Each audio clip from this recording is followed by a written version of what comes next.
This is the Racesims GT rig. I have been using it as my primary for the past 3 months and I think I've reached a point where I feel comfortable talking about it. I've seen it evolve.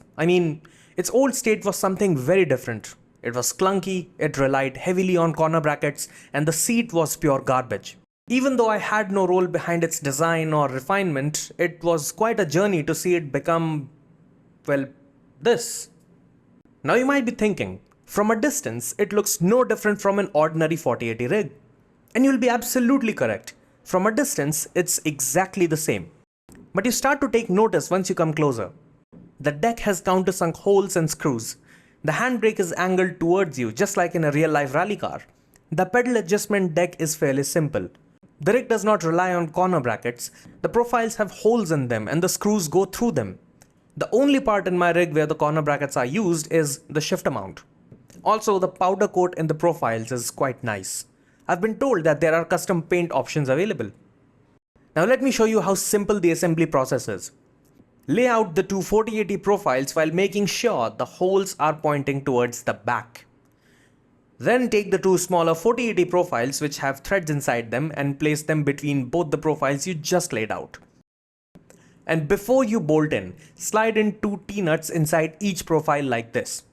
It should be looking exactly like this. While filming, I kind of forgot about that part, so I had to make changes. Anyways, back to the build. Use these long screws to secure the profile in place. Then flip your rig, take this Dorito looking bracket and the feet. Put the bracket between two nuts like so. Then using the M8 screws, mount these on each corner of the rig. Once done, flip it back. Now it should be looking like this. See? No corner brackets, no weird gaps, no nothing. Now we move to the front and slide in 4 T-nuts on each slot. Do not tighten it yet, just enough so it can hold its own. Notice how I've left 2 nuts on each side while using the middle ones.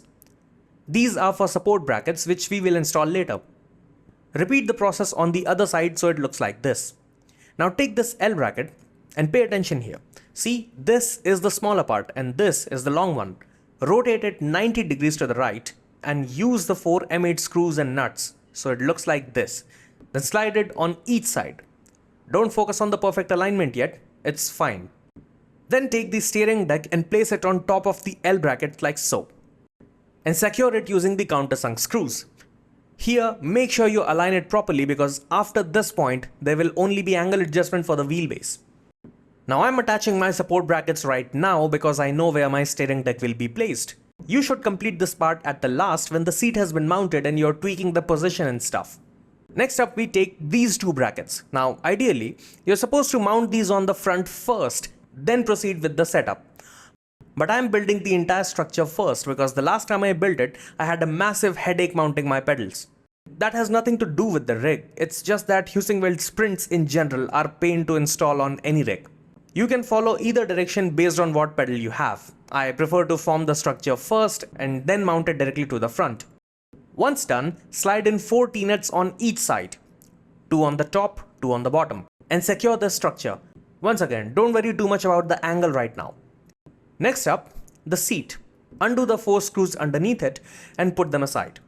Now take the seat sliders and mount them using M8 Allen screws while making sure you get the direction right. After that, just put the handle between the sliders and use the M6 nut which comes pre-installed in it. Don't over tighten it, just have it at a normal amount, otherwise the handle will be stuck in one place. Then take the 4040 profiles with holes on top and bottom and slide 1 T-nut on each one. Just one. Then place the seat on top of the profile and screw it in place. And you're done.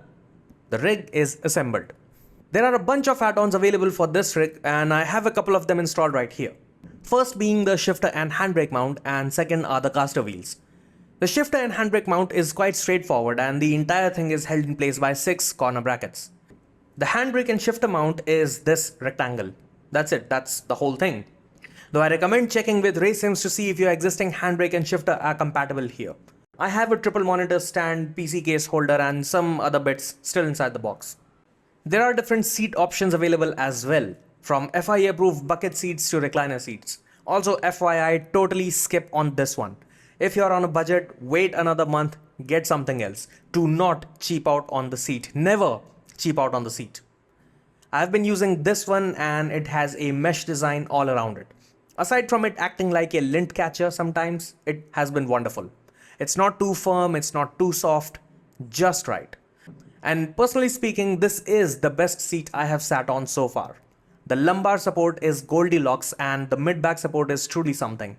I don't know how, but the seat does not want you to get too comfortable. It wants you to stay alert and focus on the driving. All of this aside, I have nothing to complain about in the past 3 months. It is a very sturdy and clean looking rig. I've been running the Simagic Evo Ultra on it for about a month, I guess, and it has held up really nicely. Before the Evo Ultra, there was the Aries Platinum, and before that, there was Alpha U. Yes, some things could use a bit of work, such as this shifter and handbrake mount having really sharp corners. Once you mount everything on it, it's not like you would get injured or something, but I would prefer if it had rounded corners. Or the caster wheels requiring these Pokemon card brackets. Now these are my nitpicks about the rig as a user, and I don't think they're a deal breaker by any means. It's just I prefer some things, and if it's not there, it's no big deal. Now this was the Racesims GT rig. I've also been hearing something about a pro rig. Since the word pro carries a lot of weight, I am excited to see what it brings to the table. If you're interested in picking up this rig, use the code NAPMAN for a discount. That's been it. I've been the Napman and may the downforce be with you.